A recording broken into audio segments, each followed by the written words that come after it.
Hello, welcome everyone.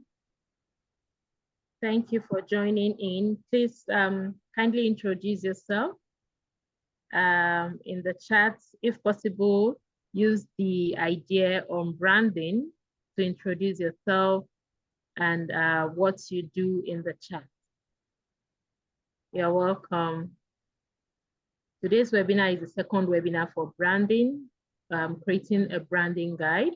And we still have our speaker, Ellen, with us, just giving like an additional minute for more people to join, and then we'll kick off. But in the meantime, please introduce yourself in the chat as best as you can.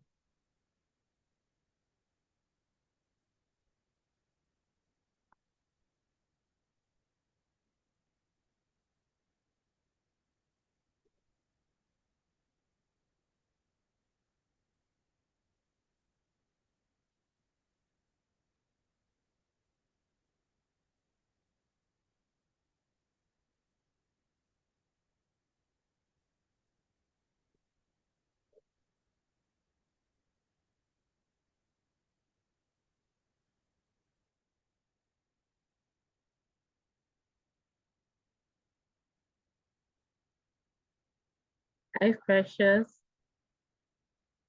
Hi, Abdul Gaffer.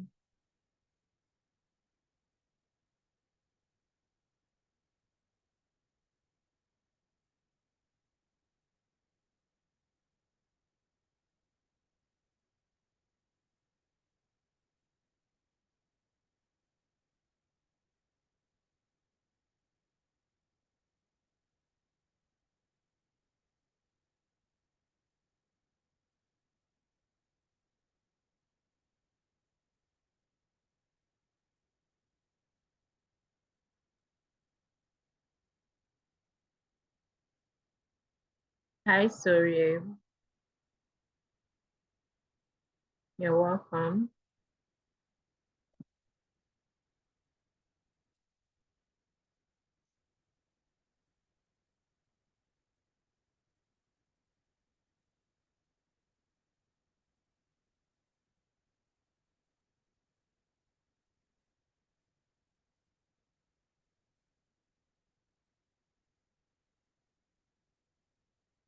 Okay, I think we can start now. Thank you all for joining in. My name is Success, and I'm the Leadership Skills and Development Coordinator here at WMI. I'm passionate about youth and leadership, and I'm moderating today's webinar on branding, creating a branding guide. You all are welcome to today's webinar, and I will just be introducing our speaker once again shortly. She was here with us on Tuesday, and she's here again to, go deeper into what it is to create a branding guide. So Ellen Utley is a seasoned strategic communication and development professional with over a decade of experience working across Africa to amplify impact, build communities, and shape narratives that drive meaningful change. Her expertise lies at the intersection of storytelling, youth development, and social innovation, with a strong focus on sectors such as education, healthcare, gender equity, and digital inclusion. She has led communication strategies, stakeholder engagement, and brand positioning for mission-driven organizations, including Caribou Digital, Leap Africa, Afia Care, and Last Mile Health. Her portfolio includes designing impactful campaigns, launching high-profile reports, developing thought leadership, managing media relations, and spearheading the digital transformation of communication functions in diverse sectors. She's an alumna of Junior Achievement, Nigeria's Venture in Management program, and she remains committed to the development of youth and mentorship. She has actively contributed to program panels, alumni engagement initiatives, and youth-centered projects that expand access to opportunity across the continent. Ellen's strengths lie in crafting compelling human-centered narratives that bring complex development work to life and drive visibility for purpose-driven organizations. She's also passionate about African-led solutions and continues to seek opportunities to collaborate, advise, and build communication ecosystems that center voice, purpose, and lasting impact.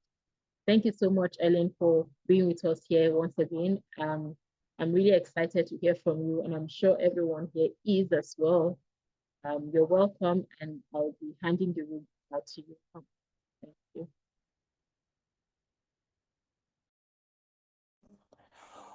All right, thank you so much, Success. Thank you so much, everyone. I don't think I can ever get used to the reading of my profile, but it's always such a pleasure to hear. So nice to meet with everyone again, and to continue our conversation. I hope that for the next couple of minutes, we would equally have a good time going through the agenda together.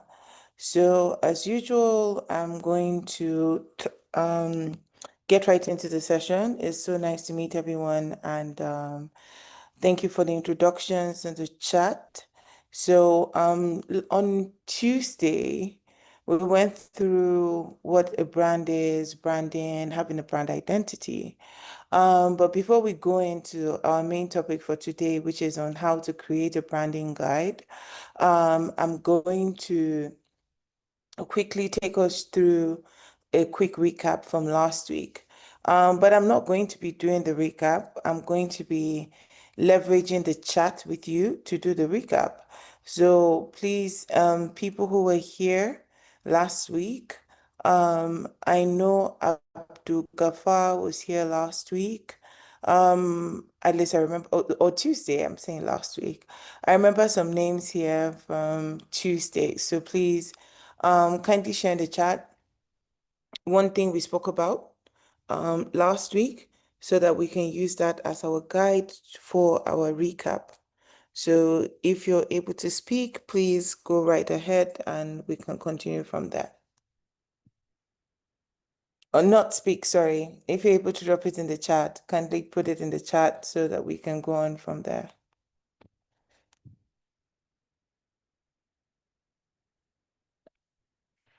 So I'm hoping to hear at least from two people before we move on, so that we can build up on what we started on Tuesday. So anything you learned, any strong points, anything you now have new information on, anything that already just corroborated with the information you already have. What ways have you gone on to improve your own personal brand as well as the CSOs or CBOs that you work in or lead? So it'll be great to hear from at least two people.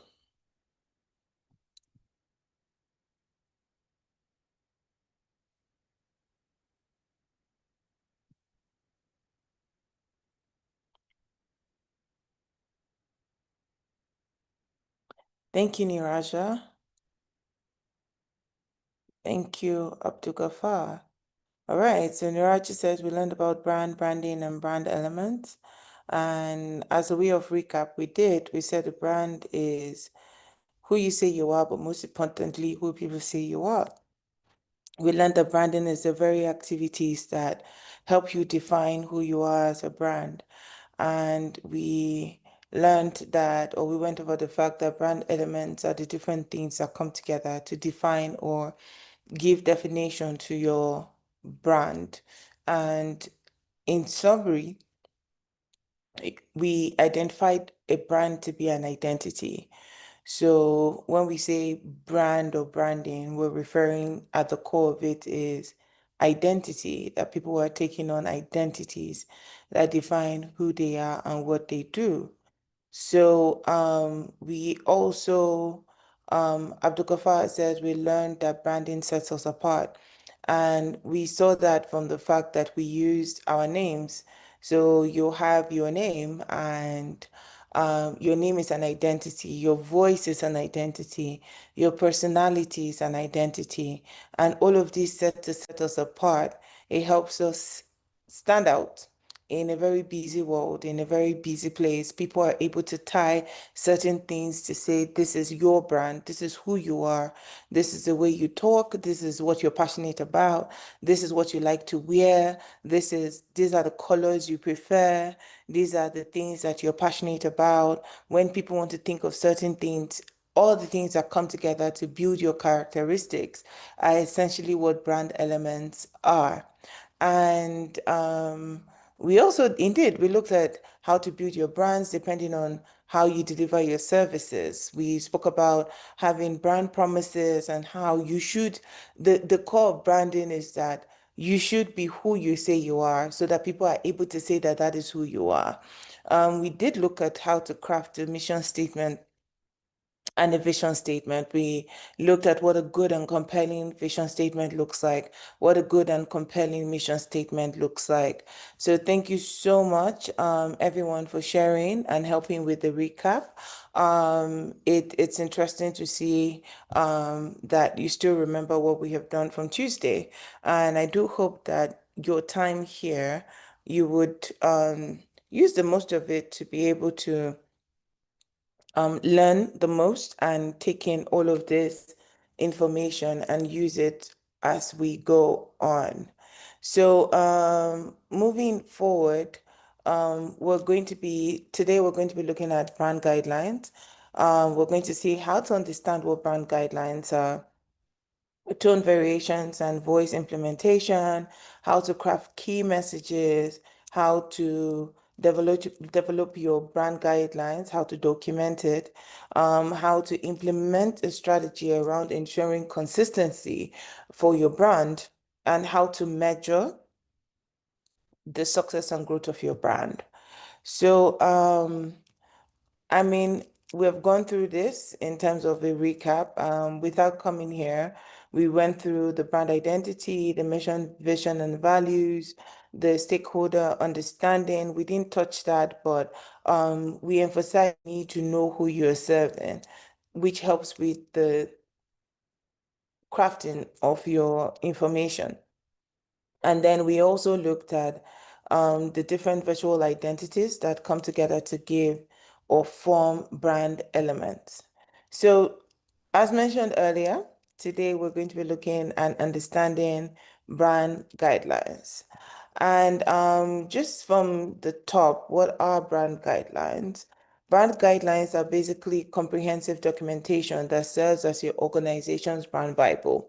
Some people refer to this as a brand Bible. Some people refer to it as a design Bible. But the idea of using the word is that there is something that serves as your source of information, as your source of truth for bringing out or designing. So you can actually Google it. It's a common term used in the branding field. When you think of brands, you'll say, what is your brand Bible? What is that single source of truth that contains all the information about your brand, how to engage with your brand, how to represent your brand, how to involve your brand, how to co-design with your brand. So essentially, your brand guidelines are a pool of information that defines how you're engaging externally, how you're engaging internally, and how people who are external are also engaging with your brand.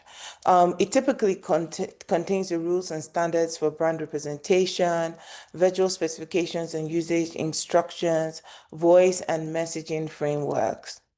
And when you think of CBOs and NGOs, you ask yourself, why is this important for you to have a brand guideline? The importance is really hinged on the fact that this helps you be consistent.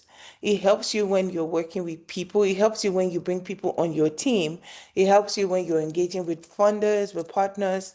It helps you when you're working within a consortium.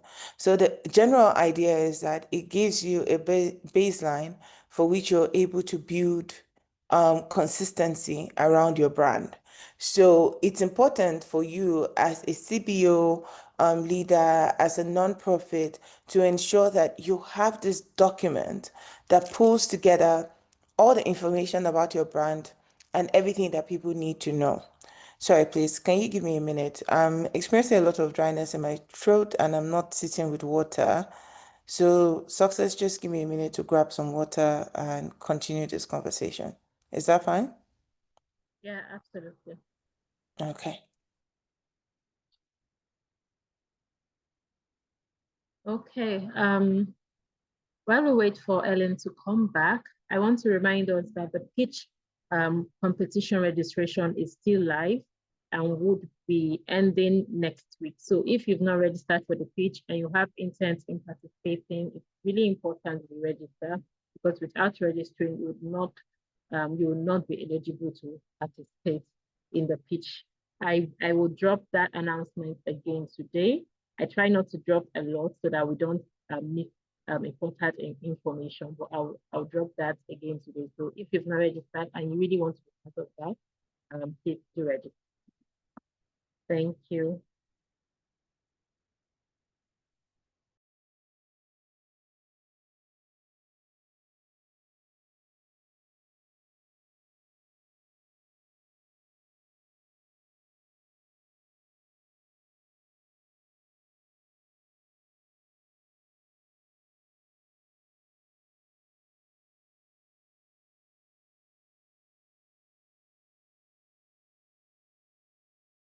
All right. Thank you so much, everyone. That feels better. Okay, so back to this. We're looking at why it's important for CBOs and NGOs to have a brand guideline, and I've summarized a bit of that. So moving on now to the types of brand guidelines. So there are different kinds of brand guidelines. Just as a joke, I was like, let me definitely share with you people the brand guideline for JA worldwide. I'll just quickly take you through it. But usually there's a quick reference, what you call a cheat sheet, right? And I would definitely advise that most of you can go for this type of branding. And the idea is that you create a short document that is ideal for small CBOs and NGOs that focuses on logo versions, how to use your logo, the do's and don'ts around your logo, contact information and the template, and key messaging points. I would advise all of you here that either are part of CBOs or NGOs, or even as a person, if you're developing yourself as a brand or as a voice within the community, within the space, as an authority on any matter, or as an advocate for any issue, you should develop a cheat sheet brand guideline for yourself.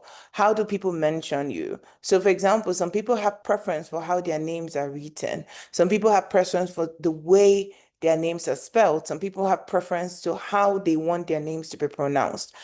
Develop a brand guideline for yourself. This can be 1, 2 pages, and it can contain basic information that allows people engage with you in a way that defines who you are. Then you sometimes can have a standard brand guideline that is about 8 to 15 pages that has a complete visual identity, has voice and tone, it has application examples, and usually this is best for medium-sized NGOs and businesses. Then you would typically have a comprehensive brand book, which is about 25 pages and more. Is detailed specifications and rationale, multiple application scenarios, strategic background and positioning, and is typically best for large organizations or complex brands. So in reintroducing myself, I work for an organization called JA, Junior Achievement, and it's part of I work for Junior Achievement Africa, which is a part of a worldwide organization called Junior Achievement Worldwide. And I want us to guess how many pages our brand guideline is. So I'm going to go in the chat, and I may or may not have a special gift for whoever gets it right. So I want to see, just a guess, how many pages do you think our brand guideline at J Worldwide is? I want to see your guesses. There's no right or wrong answer. We're just guessing. No guesses?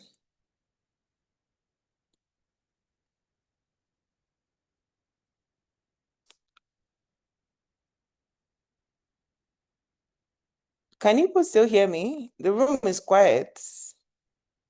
Thank you, Niraja. Thank you. Any other person?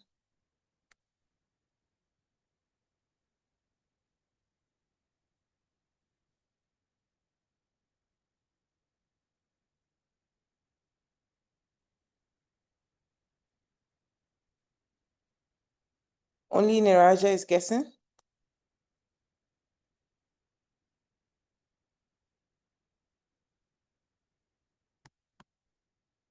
Okay. Miriam, 40 to 60, Niraja, 100 plus. Naomi, 2. Okay, so let me quickly see. I was trying to bring it up. And share quickly before I come back. This is the JA Worldwide Brand Guideline, and it is 119 pages. And when you join, you have to know all 119 pages. It has the logo, signage, color, accessibility, type, photos, icons, graphics, messaging, how to design for one of our core programs and some certain collaterals. On the logo alone, it shows how you use our logo across different platforms. There's a breakdown to how our logo works, how the history behind it, what brought it together, then the different variations for the logo, how to use them on different backgrounds, how to use it as art, how to place the different messaging that go with the logo, what that looks like, the different lockups, it in monochrome. We even decide how you use it in a signage, if you're using it for a signage, and the different signages that we consider, right? This is a lot of pages on just what kind of signage. If you're going to do it on wood, what should it look like? If you're going to do it in an iron cast, what should it look like? If you're going to put it in an architectural pattern, what should it look like? We have an entire session on colors, the color palettes, the color numbers, the different shades and hues that you should flow through with the colors, how the percentage of the color groups to include. We look at accessibility, right? And I mean, I'm going to stop here. This is just page 40. But we look at even the type and the different fonts. This is the length and depth of the brand guideline we have as an organization, and why it is really important for us to have this, why it's super important for us to have this is mainly because we do not want people to define who we are, right? The goal is to ensure that people are able to exactly say who we are and are able to connect to who we are. So we fall under a large organization. So our brand guideline is actually almost 120 pages. So moving on from here, why is it stuck? Oh,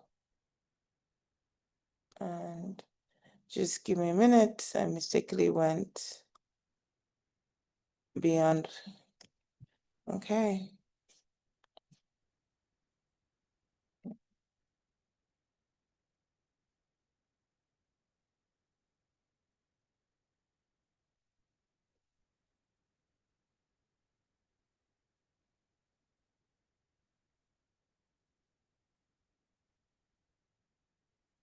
All right.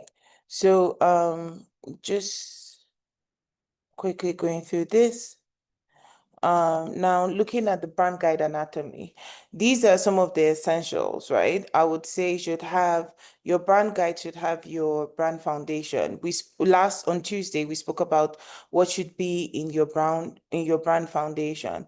It should have a virtual identity system.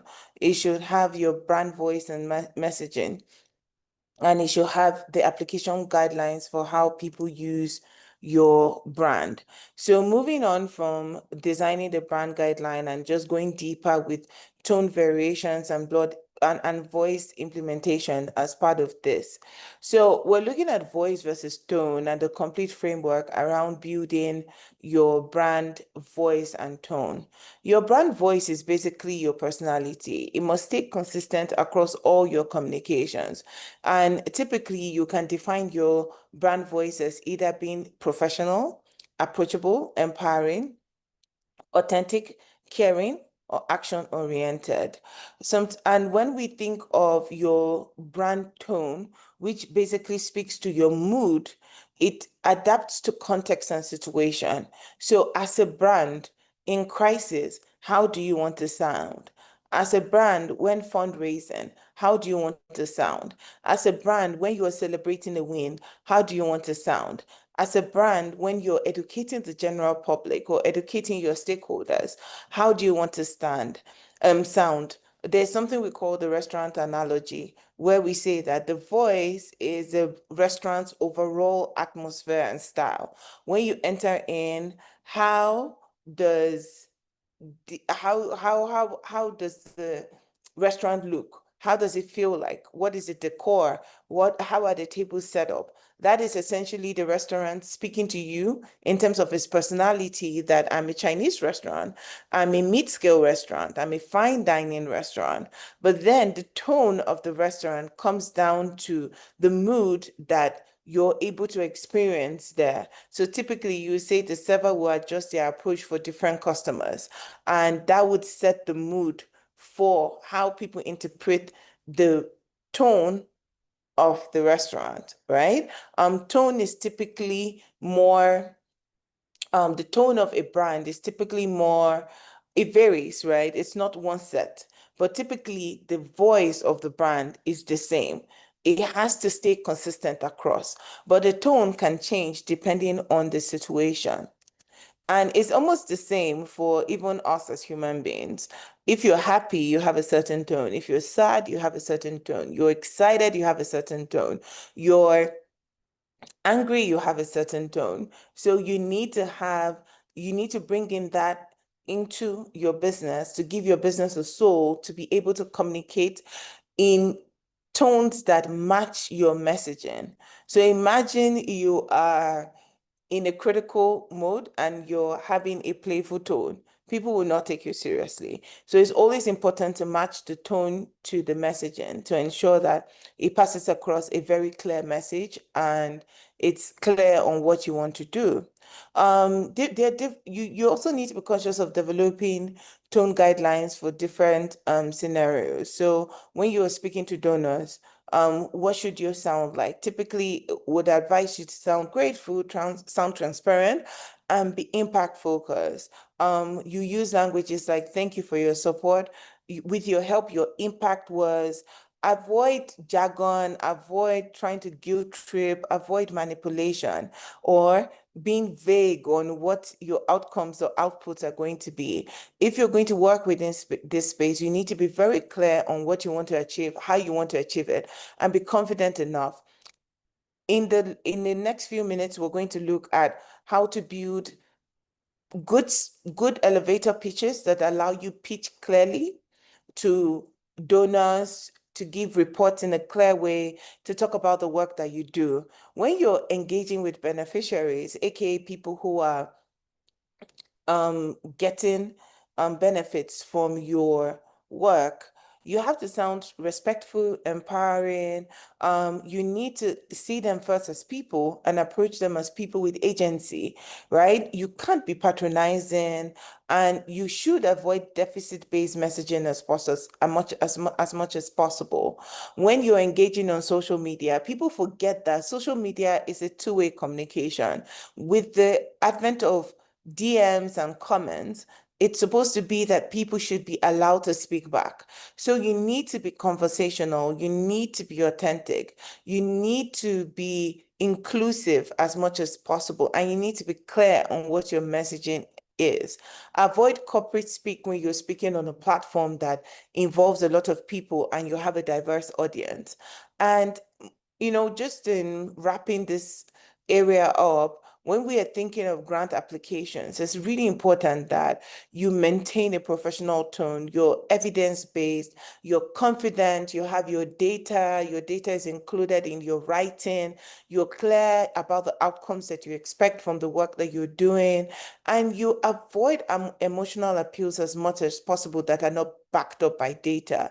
So when you're writing for grants, usually grant applications and reviewers have a lot of data to look through. So your goal should be that you are as clear and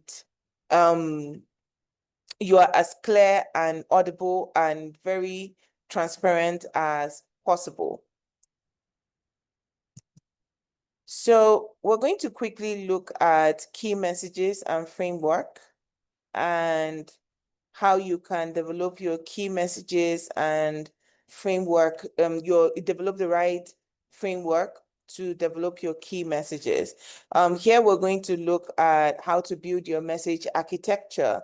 So usually everybody's advised to have an elevator pitch, either an elevator pitch about your organization or yourself.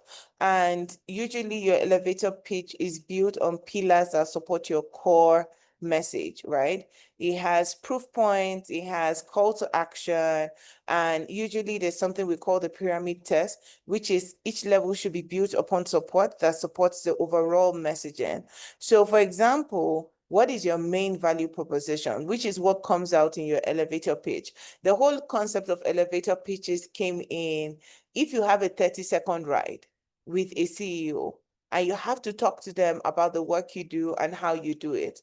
How are you going to focus on that work, right?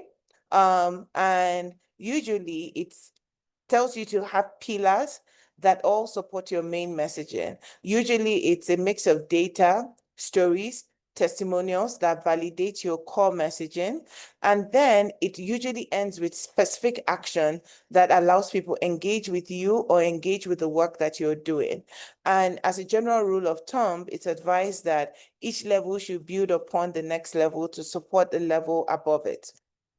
So when you're developing your core messaging, some of the key things that, sorry, okay. All right. Some of the key messages that I just put in some core message development examples here. So can somebody give me the name of their initiative quickly in the chat box so that we can use it to test out this and maybe let's put it this way. Oh, just give me a minute.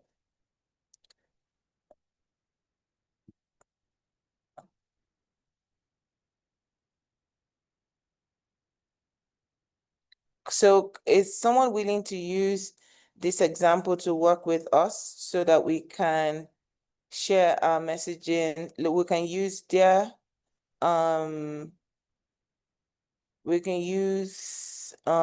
their organization to test our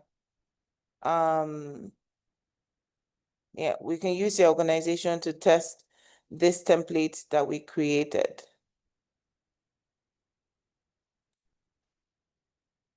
Okay, we're back here. Anybody?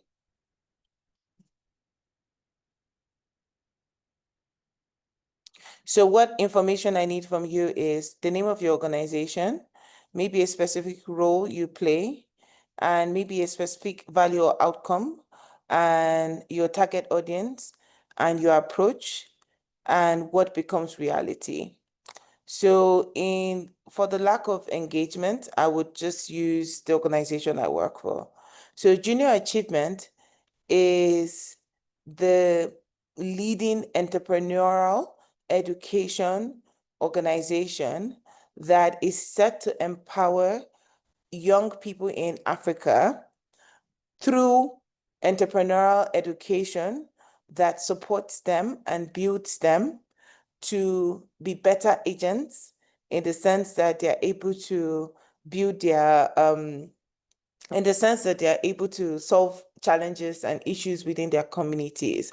And the goal is that every young African should be able to address the challenges and the issues that they experience in the communities around them.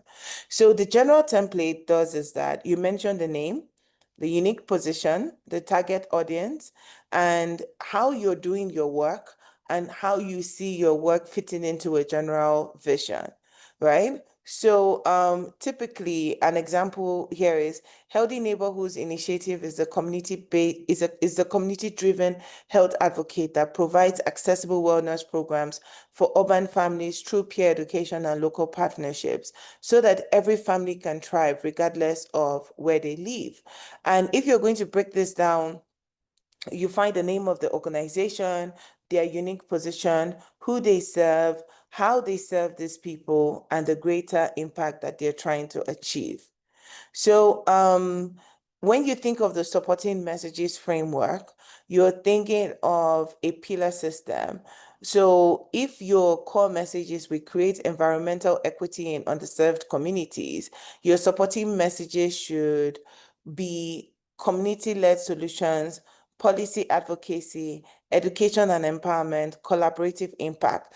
And you take all of these sentences to build in to your general core messaging framework. This is also a key part of what makes up your brand guideline, because typically you want that when people are talking about your organization or talking about the work that you do, they have as much information to be able to piece together to give you the general framework of what defines your organization and the work that you're doing. So when you're building this, when you're building your core message, some of the key things to look out for is impact data. So you should make sure you include data and timelines. Percentages are always good. Usually when you don't have numbers, it's good to go with percentages. So it's one thing to say you've reduced community food insecurity by 40%. It's a whole different thing to say you reached 100,000 people with food solutions. Typically, the 100,000 is viewed in line with how many people are in the community, but the percentage is already representing the whole. So typically you should try to write with a lot of impact data. You should try to speak with a lot of impact data, and you should learn the skill of couching your impact in data that fits into the story you're telling. It's also very important that you include success stories into your messaging framework. You should recognize your partners. It's always good to show that you have people you work with and how you leverage synergy as a part of your work. And most people advise that, particularly for CBOs and NGOs, it's really important to be transparent in your communication and not aim to be vague in order to build trust and build credibility within the industry. So how do you document your brand guidelines? Typically, this is just a general idea. You don't have to stick to these pages, but build a brand foundation. Ensure that you have a mission, vision, value statements. We spoke about that on Tuesday. Include your virtual identity, include your brand voice and messaging, include your application guidelines. How can people apply your brand, include the implementation tools. So just to go through this, like I said, from Brand Foundation, we spoke about mission, vision, and value statements on Tuesday. Have a brand story, be able to use compelling data to tell your brand story and how you're positioned within your community to support the work you do, and have clear descriptions of your target audience. Then you should also be able to build your virtual identity, your logo specifications and variations, your color palette, your typography, your imagery style and guidelines. And then you should also have your brand voice and messaging. Define how you want to sound, define your tone guidelines, your core and supporting messages, your communication examples and templates, and also your application guidelines, how you intend to apply and the do's and don'ts of your virtual applications. And then, of course, you could include, for if you work for really big organizations, contact information, where you can find more information, how to access some of the files and documents you've spoken about here. And when you're talking about your logo guidelines, be very specific, right? Your logo is one of the highest form of your identity. So what is your color? How should it be used? How should your logo be stacked? How do you do a logo lockup? A logo lockup usually is if you're putting two logos together, you create a lockup to ensure that they are either of the same size, the same height, or they are used within the same proportion of each other. So you need to create this. And then for technical specifications, I know we're not necessarily technical people, have different varying file sizes for your logos and their variations, and then create the usage guidelines. You see, when I was showing the JA brand guideline, I highlighted we as detailed as if you want to do an iron cast, if you want to use wood, this is the guideline on how to use it. If you want to do an architectural design, this is the template to use. So have your acceptable backgrounds, your prohibited modifications, whether your logo is allowed to stretch, to rotate, or to be recolored, and your core branding rules. I already mentioned how to do your logo lockups. Be very clear on what that is. Do you want your logo to be top left, top right, bottom left, bottom right, positioned in the middle? How many inches should it be between your logo and another partner's logo? Should your logo come first? Should your logo come after? Should your logo be flipped if it's going to be placed after? It's so important to be able to impute all of this information when you are designing your brand and putting together your brand documentation. Then your color palette as well. What are your main brand colors, your secondary colors, your neutral colors? How can people play around creatively for working with your brand? Include your hex codes. It's so important, or your RGB values. It's so important to do all of this because it helps people find the specific colors within the color scheme or the color palette to ensure that they are not using similar colors, but exact colors that represent your brand. Your Pantone numbers, all of that should be included in your brand guideline.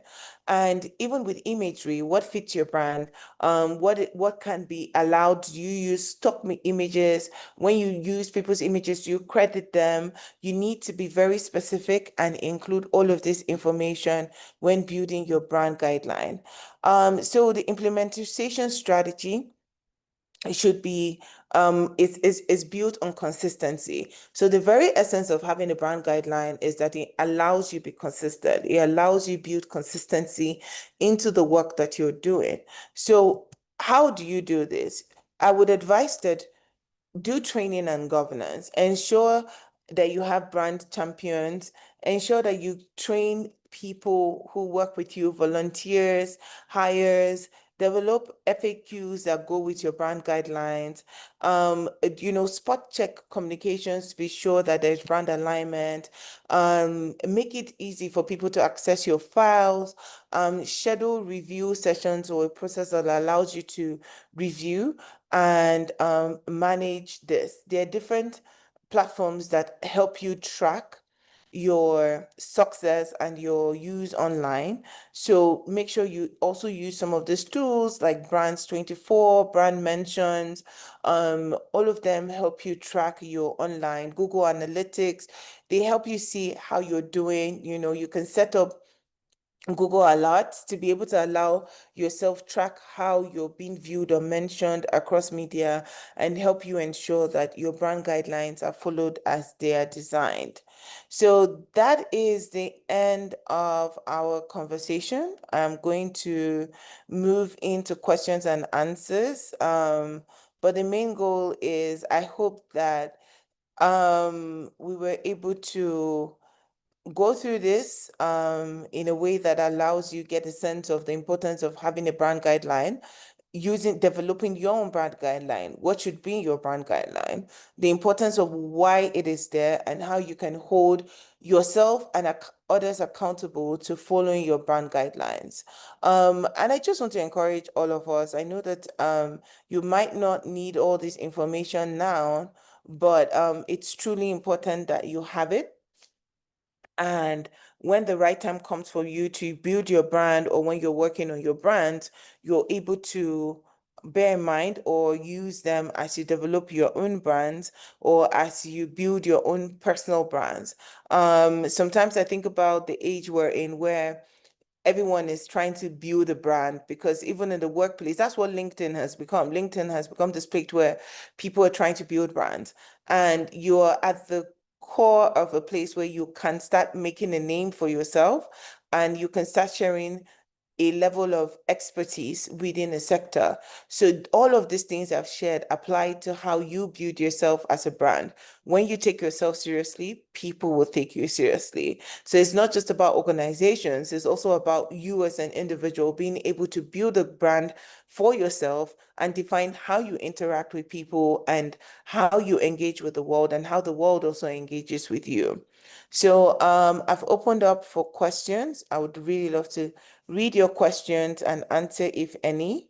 So over to you, Success. Can you help with this bit? Any questions from people either in the question and answer Q&A? I left more time for questions today because this is my last time with you, and I'm happy to answer questions from Tuesday if you have any, or generally any questions around communications and communications for development, even if it's in building a career in communications, even if it's just any questions you have generally around the development sector, communications, and I'm happy to answer. And also the two conversations we've had on Tuesday and today. Thank you so much, Ellen, for this insightful session. Again, I have a question while we wait for them to put it in the chat and the Q&A. Um, how how can a brand encourage creativity?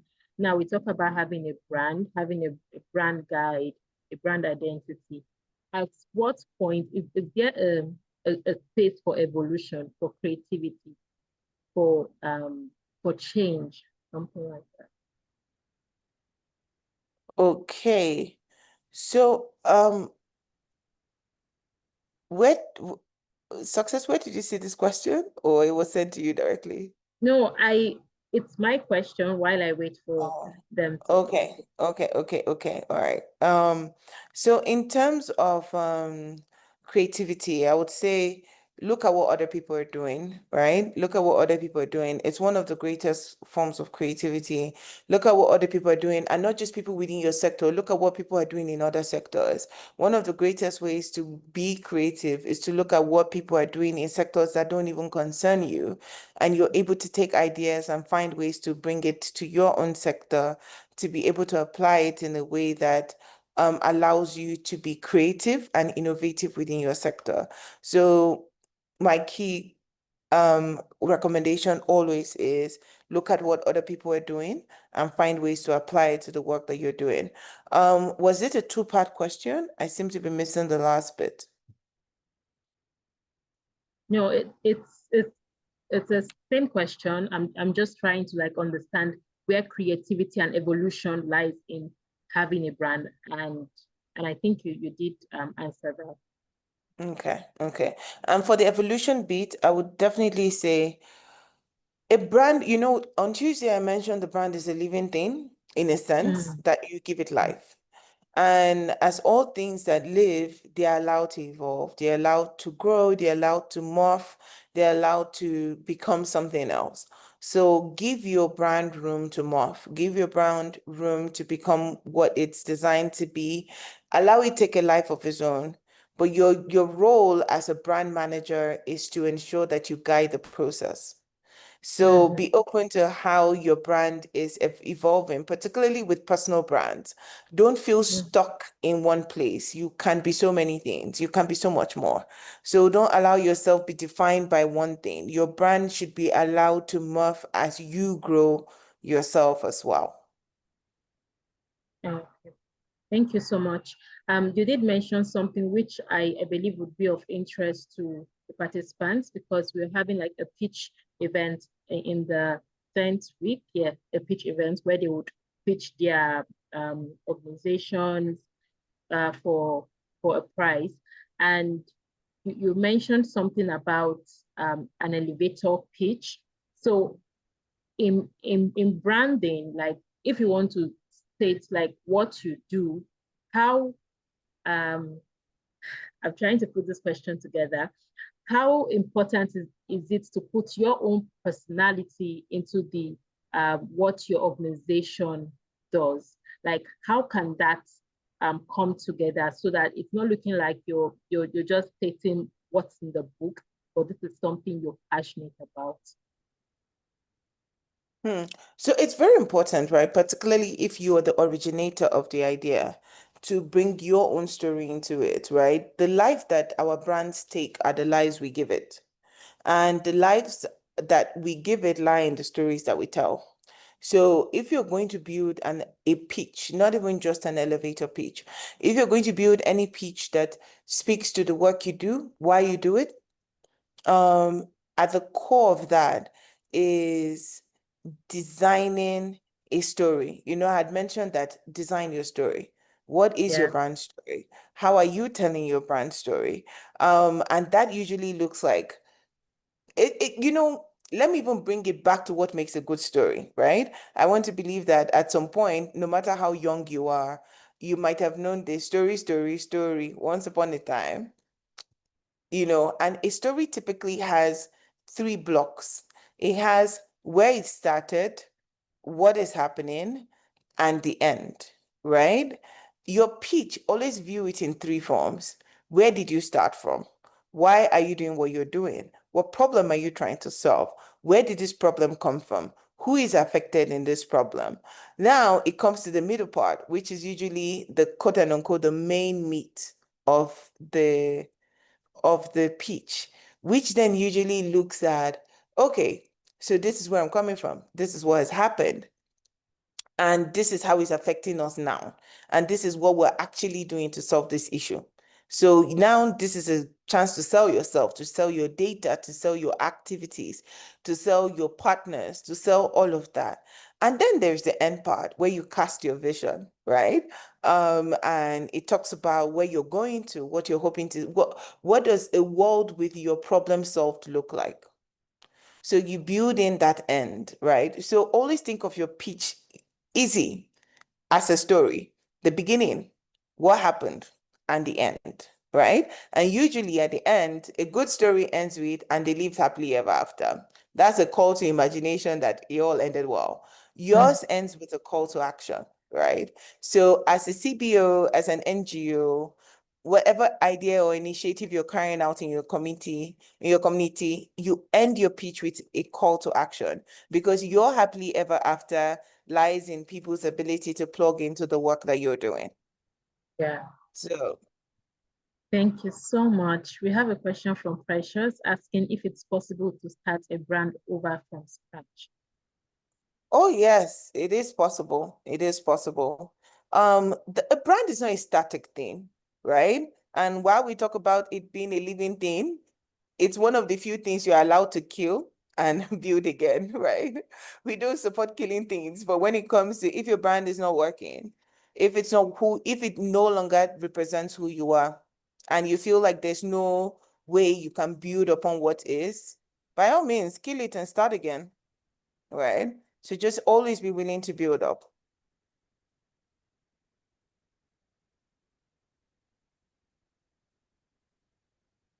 All right. Any Please, more questions? any more questions, please use the Q&A or use the chat to ask your questions.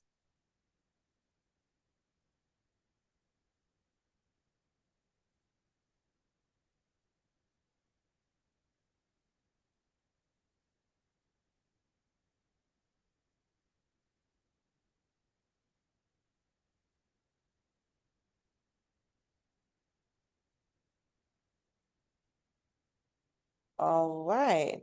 No questions. Thank you so much, everyone.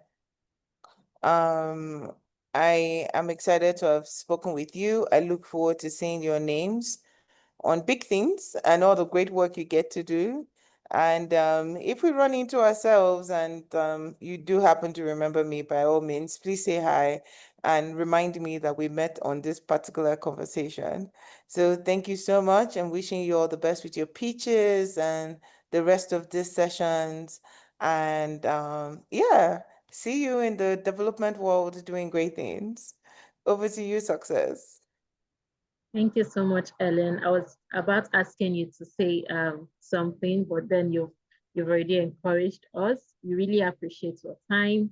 I know today has been a very busy day for you. even with your journey, but you're here with us. Thank you so much for your time and for being with us. We really appreciate it.